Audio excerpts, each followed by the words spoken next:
अस्सलामुअलैकुम students, welcome back to my channel master study zone. Students, आज की इस वीडियो में हम डिस्कस करेंगे केमिस्ट्री क्लास 9 न्यू बुक 2025 के चैप्टर नंबर 11 हाइड्रोकार्बन्स के question number 2 and question number 3 को।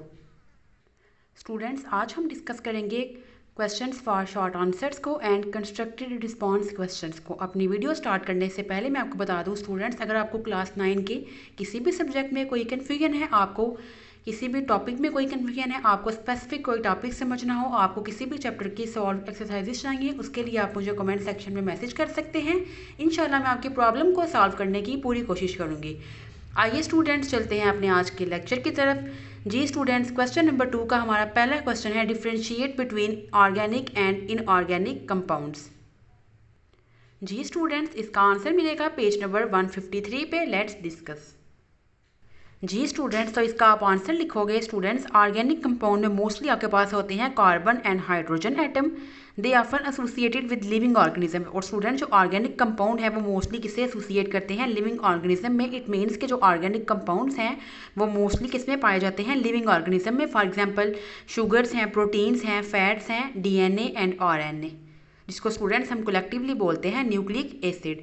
इसके बाद स्टूडेंट्स, अगर आप बात करो इनऑर्गेनिक कंपाउंड की, तो स्टूडेंट्स इसमें जनरली लैक होते हैं, कार्बन हाइड्रोजन इसमें प्रेजेंट नहीं होते, या स्टूडेंट्स अगर प्रेजेंट होते भी हैं तो एक किसी डिफरेंट फॉर्म में। जैसे फॉर एग्जांपल अगर आप देखो H2O को, तो उसमें जो हाइड्रोजन है वो किससे बॉन्ड बना रहा है? ऑक्सीजन के साथ। तो स्टूडेंट्स ये किसके एग्जांपल में आएगा? इनऑर्गेनिक कंपाउंड्स की। इसके बाद आप लिखोगे they are found in non living matter. For example salts हैं, बेसिस हैं, मेटल्स हैं एंड मिनरल्स हैं। तो स्टूडेंट्स ये आप डिफरेंस लिखोगे ऑर्गेनिक एंड इनऑर्गेनिक कंपाउंड्स का। जी स्टूडेंट्स, हमारा क्वेश्चन नंबर 2 है why are organic compounds found in large number. यानी कि जो ऑर्गेनिक कंपाउंड है वो इतने लार्ज नंबर में, न्यूमरस अमाउंट में जो है वो प्रेजेंट क्यों है? स्टूडेंट्स, इसका आंसर है पेज 145 एंड 146 पे। जी स्टूडेंट्स, आप यहाँ से लिखना स्टार्ट करोगे organic compounds are famous for their large number and diverse behaviour. Several million organic compounds are known to exist naturally और have been synthesised in the laboratory. ये लिखने के बाद स्टूडेंट्स आप यहाँ से लिखोगे this is due to some unique properties of carbon. अब स्टूडेंट्स वो कार्बन की यूनिक प्रॉपर्टीज कौन सी हैं? जी स्टूडेंट्स, यहाँ से आप लिखना स्टार्ट करोगे it forms 4 covalent bonds because of its small size. These covalent bond are short and strong, enabling carbon to give strong and stable bond with itself and with hydrogen, oxygen and nitrogen. जी students, आप इसका answer यहाँ तक भी लिख सकते हो। Next, अगर आपने कैटिनेशन की डेफिनेशन भी याद करनी है तो आप लिख लोगे the self linking property of carbon is called catenation and due to this it forms long straight and branch chains and rings. ये भी स्टूडेंट्स आप अपने आंसर में ऐड कर सकते हो। वैसे अगर आप लिखना चाहो तो आप नाइट्रोजन तक भी लिख सकते हो, ये भी आपका आंसर ठीक होगा।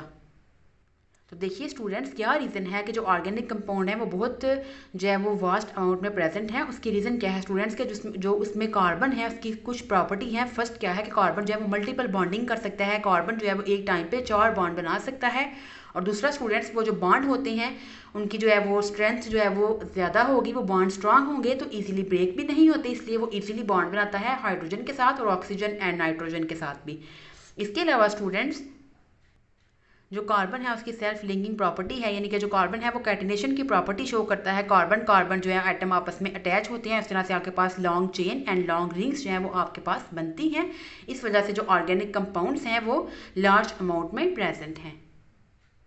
स्टूडेंट्स, हमारा क्वेश्चन नंबर 3 है name the products which are obtained when natural gas is oxidize under controlled condition. के जब आप कौन कौन सी प्रोडक्ट्स आपको ऑब्टेन होती हैं जब आप नेचुरल गैस को ऑक्सीडाइज करवाते हो कंट्रोल्ड कंडीशंस में। स्टूडेंट्स, इसका आंसर है पेज 147 पे। आइए इसके आंसर को डिस्कस करते हैं। जी स्टूडेंट्स, तो आप बुक से ही स्टार्ट करोगे, आंसर से ही, अपने सॉरी क्वेश्चन से ही। The products which are obtained when natural gas is oxidised under controlled condition और CO2 and H2O। Ji students, ये आप इसका आंसर लिखोगे। और स्टूडेंट्स, ये जस्ट एक्स्ट्रा इन्फॉर्मेशन है कि जब हम पार्शियल ऑक्सीडेशन करवाते हैं स्टूडेंट्स तो आपके पास क्या प्रोडक्ट्स बनेंगी? Carbon monoxide and hydrogen gas H2। जी स्टूडेंट्स, हमारा क्वेश्चन नंबर 4 है how naphtha fraction is decompose to give lower hydrocarbons. Students, इसका आंसर है पेज नंबर 150 पे। जी स्टूडेंट्स, यहाँ से आप लिखना स्टार्ट करोगे। Fractional distillation of petroleum give naphtha which consist of mixture of liquid hydrocarbons. It is then heated at around 500 degree Celsius in the presence of catalyst called zeolite to give hydrocarbons which have 5 to 10 carbon atoms. Students, इस तरह से हम naphtha को convert कर लेते हैं lower hydrocarbons में। इसके अलावा स्टूडेंट्स आप ये साथ ये रिएक्शन लिखेंगे, naphtha is converted into alkanes and alkanes containing 5 to 10 carbon atom, और आप हीट करोगे और आप कैटलिस्ट यूज़ करोगे जियोलाइट। इसके अलावा स्टूडेंट्स आप इसके साथ यह आंसर भी आप ऐड कर सकते हो यहाँ से। Cracking is the name of process in which hydrocarbons with higher molecular message are broken up into smaller hydrocarbons. Students, ये लाइन भी आप इसमें ऐड कर सकते हो कि इस क्रैकिंग के प्रोसेस से हम नेफ्था को कन्वर्ट करते हैं लोअर हाइड्रोकार्बन्स में। जी स्टूडेंट्स, हमारा क्वेश्चन नंबर 5 है, write down the molecular formula, structural formula and condense structural formula for isobutane. Students, isobutane का जो मॉलिक्यूलर फार्मूला है वो आप लिखोगे। तो स्टूडेंट्स, मॉलिक्यूलर फार्मूला आप लिखोगे आइसोब्यूटेन का C4H10, यानी कि इसमें 4 कार्बन है और 10 इसमें हाइड्रोजन है। जी स्टूडेंट्स, नेक्स्ट आप लिखोगे इसका स्ट्रक्चरल फार्मूला, वो मैं आपको बता देती हूँ कि आप इसका किस तरह से स्ट्रक्चरल फार्मूला लिखोगे। और स्टूडेंट्स, इसके बाद है condense structural formula for isobutane. जी स्टूडेंट्स, इस तरह से आप आइसोब्यूटेन को बनाओगे इसकी स्ट्रक्चर। स्टूडेंट्स, 3 कार्बन आप स्ट्रेट चेन में लगाओगे और 1 कार्बन आप इस तरह से ब्रांच चेन की फॉर्म में ब्रांच ग्रुप की फॉर्म में आप इस तरह से 1 कार्बन को अटैच कर दोगे ब्रांच की फॉर्म में। इसके बाद स्टूडेंट्स आप हाइड्रोजन, आपने जो है कार्बन की वैलेंसी पूरी करनी है, हाइड्रोजन लिखनी है। स्टूडेंट्स, कार्बन ने यहाँ पे 1 बॉन्ड बनाया है तो कार्बन 4 बॉन्ड बना सकते हैं, तो 3 हाइड्रोजन आएंगे। इसके बाद इस कार्बन को देखा जाए स्टूडेंट्स, इसने 1 बॉन्ड यहाँ बनाया है, 1 बॉन्ड इधर, 1 बॉन्ड इधर, 3 बॉन्ड बनाए हैं, तो इधर 1 हाइड्रोजन आएगा 4 बॉन्ड को पूरा करने के लिए। यहाँ भी स्टूडेंट कार्बन ने 1 बॉन्ड बनाया है, 3 हाइड्रोजन आएंगे। यहाँ भी स्टूडेंट्स कार्बन ने 1 बॉन्ड बनाया है तो आपके पास 3 हाइड्रोजन आएंगे। इसके बाद स्टूडेंट्स हम देख लेते हैं कंडेंस स्ट्रक्चर फार्मूला। जी स्टूडेंट्स, कंडेंस स्ट्रक्चरल फार्मूला आप किस तरह से ड्रॉ करोगे, देखिए। पहले CH3 लिखोगे आप, इसके बाद स्टूडेंट्स के साथ CH ग्रुप अटैच है वो लिखोगे, और इसके साथ आगे से नेक्स्ट जो है वो CH के साथ 2 CH3 ग्रुप अटैच है, तो आप लिख दोगे CH इंटू CH3 ट्वाइस, यानी कि 2 CH3 ग्रुप। ये दोनों CH3 ग्रुप इस C के साथ, इस कार्बन के साथ डायरेक्टली अटैच हैं। तो जी स्टूडेंट्स, ये आपने ड्रॉ कर लिया कंडेंस स्ट्रक्चरल फार्मूला। स्टूडेंट्स, हमारा नेक्स्ट क्वेश्चन है question number 6, how organic compounds useful for us. जी स्टूडेंट्स, तो आप इसका आंसर लिखोगे कि ऑर्गेनिक कंपाउंड्स हमारे लिए किस तरह से यूजफुल हैं।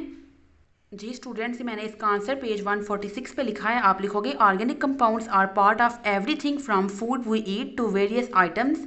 जी स्टूडेंट्स, वो कहते हैं कि जो ऑर्गेनिक कंपाउंड्स हैं बहुत इंपॉर्टेंट जो है वो रोल प्ले करते हैं हमारी लाइफ में, उन चीज़ों से लेके जो हम खाते हैं और जो हम अपनी डेली लाइफ में यूज़ करते हैं। इसके बाद स्टूडेंट्स आप नेक्स्ट हेडिंग दोगे organic compounds are use as food. इसके बाद नेक्स्ट आप लिखोगे use as clothing, use as houses. इसके बाद आप लिखोगे use as medicine, use as fuel. ये स्टूडेंट्स आप शॉर्ट क्वेश्चन में जस्ट इनके नेम लिखोगे। स्टूडेंट्स, हमारा लॉन्ग क्वेश्चन भी है इसी चैप्टर की एक्सरसाइज का कि ऑर्गेनिक कंपाउंड किस तरह से हेल्पफुल हैं हमारी डेली लाइफ में। तो स्टूडेंट्स, उसमें फिर हम इन सबको डिटेल के साथ जो है वो डिस्कस करेंगे। शॉर्ट में जस्ट आपने इनके नेम लिखने हैं कि ऑर्गेनिक कंपाउंड्स हमारे लिए किस तरह से यूजफुल हैं, उनको हम कहाँ कहाँ पे यूज़ कर सकते हैं।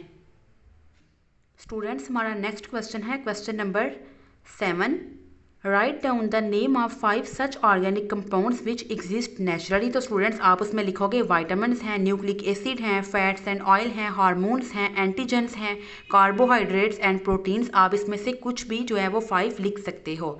स्टूडेंट्स, हमारा क्वेश्चन नंबर 8 है, give the IUPAC name to the following compound. तो स्टूडेंट्स, जब हमने टॉपिक वाइज चैप्टर में जो एक्सरसाइजेस आती हैं उनको डिस्कस किया था स्टूडेंट्स, हमने उसमें डिटेल में पढ़ा था कि हम किसी भी कंपाउंड को किस तरह से नेमिंग करते हैं, किस तरह से उसको नाम देते हैं। स्टूडेंट्स, मैं आपको दोबारा भी एक दफ़ा बता देती हूँ। सबसे पहले आपने चूज़ करनी है लॉन्गेस्ट चेन। ये हमारी स्टूडेंट्स हो गए, ये हमारी क्या है, लॉन्गेस्ट चेन है। अब स्टूडेंट्स आपने नंबरिंग कहाँ से स्टार्ट करनी है, जहाँ पे जो आपका ग्रुप अटैच है वो नियरेस्ट हो कार्बन के। स्टूडेंट्स, यहाँ से ये जो ग्रुप है ये इस कार्बन के नियरेस्ट है। यहाँ से काउंट करो तो 1, 2 और 3 नंबर पे है, यहाँ पे काउंट करो तो 2nd नंबर पे है। तो स्टूडेंट्स आपने क्या करना है, आपने यहाँ से इस कार्बन से आपने काउंटिंग स्टार्ट कर देनी है। तो स्टूडेंट्स, ये हमारा होगा कार्बन नंबर 1, ये 2, ये 3 एंड ये 4। अब आपने देखना है कि आपका जो ग्रुप की फॉर्म में जो कार्बन अटैच है, जो सब्स्टिट्यूएंट अटैच है स्टूडेंट्स, वो किस कार्बन पे है? कार्बन नंबर 2 पे है, तो स्टूडेंट्स आप उसका नेम लिख दोगे 2। इसके बाद स्टूडेंट्स आप छोटी सी एक लाइन लगाओगे। अब देखिए कार्बन नंबर 2 पे कौन सा ग्रुप अटैच है? मिथाइल ग्रुप, तो आप लिख दोगे 2 मिथाइल। अब स्टूडेंट्स आपने अपनी लॉन्गेस्ट चेन का नाम लिखना है। देखिए इसमें कितने कार्बन है? 1 2 3 4, तो आप लिख दोगे ब्यूटेन, यानी कि इसका नाम होगा 2 मिथाइल ब्यूटेन। स्टूडेंट्स मैंने आपको डिटेल के साथ ये बताया था कि आप जो है वो एक कार्बन होगा तो मीथेन, ये काउंटिंग आपने याद करनी है। 2 कार्बन हो तो ईथेन, 3 कार्बन हो तो propane, 4 carbon butane, 5 pentane, 6 carbon की चेन होगी तो हेक्सेन, 7 होंगे तो हेप्टेन, 8 होंगे तो ऑक्टेन, 9 होंगे तो नोनेन और 10 होंगे तो डेकेन। इसके बाद स्टूडेंट्स हमारे पास क्वेश्चन नंबर 9 है, how do the melting and boiling points of alkane change when we move from lower members to higher members. जी स्टूडेंट्स आप क्वेश्चन से ही स्टार्ट करोगे अपने आंसर को लिखना। The melting and boiling points of alkane changes when we move from lower member to higher members. इसकी reason क्या है? Because larger molecules have strong intermolecular forces. यहाँ पर आप लिख सकते हो लंडन डिस्पर्शन फोर्सेस। अब स्टूडेंट्स जितनी इंटरमॉलिक्यूलर फोर्सेस स्ट्रॉन्ग होगी, require more energy to overcome them and move into gas और लिक्विड फेज। यानी कि स्टूडेंट्स जाहिर सी बात है, जब इंटरमॉलिक्यूलर फोर्सेस स्ट्रॉन्ग होगी, बॉन्ड स्ट्रॉन्ग होंगे, तो आप उन बॉन्ड्स को तोड़ने के लिए, उन फोर्सेस को ओवरकम करने के लिए आप अपने जो है आपके पास जो भी कोई सब्सटेंस होगा उसको गैस या लिक्विड फेज में चेंज करने के लिए आपको ज़्यादा हीट देनी पड़ेगी। इसलिए स्टूडेंट्स जो मेल्टिंग और बॉइलिंग पॉइंट्स हैं, जब जैसे जैसे आप मूव करते हो लोअर मेंबर्स से हायर मेंबर्स की तरफ, यानी कि जिनका जो एटॉमिक साइज है जितना जो है वो बड़ा होगा, जितनी उनकी जो कार्बन की जितने नंबरिंग ज़्यादा होगी, आप यूँ समझ लीजिए कि जितनी कार्बन की नंबरिंग जो है वो ज़्यादा होगी, कार्बन एटम जितनी ज़्यादा जो है वो उसमें प्रेजेंट होंगे, जितने कार्बन एटम के नंबर जितने ज़्यादा होंगे, आपकी उतनी ही ज़्यादा इंटरमॉलिक्यूलर फोर्सेस स्ट्रांग होगी, क्योंकि चेन आपकी लेंथी होगी। तो इसलिए स्टूडेंट्स आपको गैस या लिक्विड फेज में कन्वर्ट करने के लिए उसको ज़्यादा एनर्जी जो है वो देनी पड़ेगी, ज़्यादा हीट देनी पड़ेगी। इसीलिए स्टूडेंट्स मेल्टिंग और बॉइलिंग पॉइंट्स अल्केन के चेंज हो जाते हैं। जी स्टूडेंट्स हमारा नेक्स्ट क्वेश्चन नंबर 3 है कंस्ट्रक्टिव रिस्पांस क्वेश्चन। पहला क्वेश्चन है students, why do alkanes show little reactivity towards the other reagents. Students जो अल्केन है वो बहुत कम रिएक्टिविटी क्यों शो करते हैं दूसरे रिएजेंट्स की तरफ? जी स्टूडेंट्स इसका आंसर मिलेगा पेज नंबर 151 पे। जी स्टूडेंट्स आप स्टार्ट से ही जो है वो याद करेंगे। Alkanes are some time referred as paraffins which means little affinity. Students alkane को ही हम क्या कहते हैं? Paraffins, which mean para mean less and affin mean affinity या reactivity. This term describe their behaviour for alkanes show little chemical affinity to other substances and are chemically inert to most laboratory reagents. उसकी reason क्या है? The reactivity of alkane में be explain on the basis of non polarity of the bond present in them. यहाँ तक students आप इसका answer लिख दोगे। स्टूडेंट दूसरी रीज़न ये है कि जो कार्बन है वो सारे के सारे जितने भी बॉन्ड बनाता है स्टूडेंट्स वो सिंगल बॉन्ड होते हैं, और स्टूडेंट्स वो फुली सेटिस्फाइड होते हैं कार्बन की सारी वैलेंसीज बाय सिंगल बॉन्ड। और स्टूडेंट जो सिंगल बॉन्ड है वो स्ट्रॉन्ग बॉन्ड होता है, सिग्मा बॉन्ड होता है, उसको ब्रेक करना जो है वो इतना आसान नहीं। इसलिए स्टूडेंट्स जो अल्केन्स हैं वो बहुत कम रिएक्टिविटी शो करते हैं दूसरे रिएजेंट्स की तरफ। जी स्टूडेंट्स क्वेश्चन नंबर 2 है, why does a mixture of natural gas and air explode. जी स्टूडेंट्स इसका आंसर है पेज 152 पे।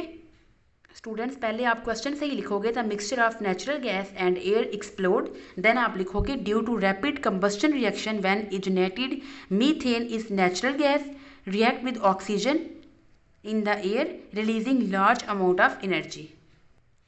तो स्टूडेंट्स इसका मतलब ये है due to rapid combustion reaction होता है व्हेन इग्नाइटेड मीन्स के स्टूडेंट उसको थोड़ी सी भी कहीं से भी जो है वो फायर मिलेगी, कोई भी उसको कहीं से भी आग का ज़रा सा भी शोला मिलेगा स्टूडेंट्स, तो रैपिड कंबस्टन रिएक्शन होता है जो नेचुरल गैस प्रेजेंट है मीथेन में और जो एयर में ऑक्सीजन है। स्टूडेंट्स इस रिएक्शन के नतीजे में बहुत सारी एनर्जी जो है वो रिलीज़ होगी। तो स्टूडेंट्स इस एनर्जी जब ये एनर्जी रिलीज़ होती है तो वही एनर्जी जो है वो एक्सप्लोजन की फॉर्म में आती है। तो स्टूडेंट्स इसलिए जो उसका रिएक्शन है नेचुरल गैस का एंड एयर का वो एक्सप्लोजन कॉज करता है। स्टूडेंट्स क्वेश्चन नंबर 3 है, how do you compare the melting and boiling points of inorganic and organic compound. इसका आंसर है पेज 147 पे। स्टूडेंट्स ऑर्गेनिक कंपाउंड्स में सबसे पहले आप इनऑर्गेनिक कंपाउंड्स का लिखोगे, आप लिखोगे inorganic compounds have higher melting and boiling points because they have strong ionic bonds. इसके बाद स्टूडेंट्स आप लिखोगे organic compounds have lower melting and boiling points because they have weaker covalent bonds, क्योंकि students organic compounds में covalent bond होते हैं और वो वीकर हैं, और इनऑर्गेनिक कंपाउंड्स के मेल्टिंग पॉइंट और बॉइलिंग पॉइंट हाई हैं because they have strong ionic bonds. इस तरह से हम कंपेयर करते हैं ऑर्गेनिक एंड इनऑर्गेनिक कंपाउंड्स के मेल्टिंग एंड बॉइलिंग पॉइंट्स को। स्टूडेंट्स क्वेश्चन नंबर 4 है, reaction of alkene with chlorine take place in the presence of sunlight, what is the role of sunlight in this reaction. तो आप students question से ही लिखोगे the role of sunlight in this reaction. Next आप इसका answer देखोगे students page 151 पे। जी students, आपने क्वेश्चन से ही लिखा the role of sunlight is to the role of sunlight in this reaction. उसके बाद आप लिखोगे is to provide energy to initiate a free radical reaction. यानी कि स्टूडेंट्स आपको पता है कि जब हैलोजिनेशन रिएक्शन है उसमें आपने सबसे पहले एक फ्री रेडिकल को जनरेट करना है। तो स्टूडेंट्स इसके लिए हमें सनलाइट के थ्रू एनर्जी हम देते हैं ताकि हमारे पास फ्री रेडिकल जनरेट हो जाए। जब CCl बॉन्ड यानी कि जो Cl2 है उसमें क्लोरीन क्लोरीन बॉन्ड जब एनर्जी को ऑब्जॉर्व करेंगे और तो स्टूडेंट्स उसमें होमोलिटिक ब्रेकेज होती है, इक्वल ब्रेकेज होती है बॉन्ड की।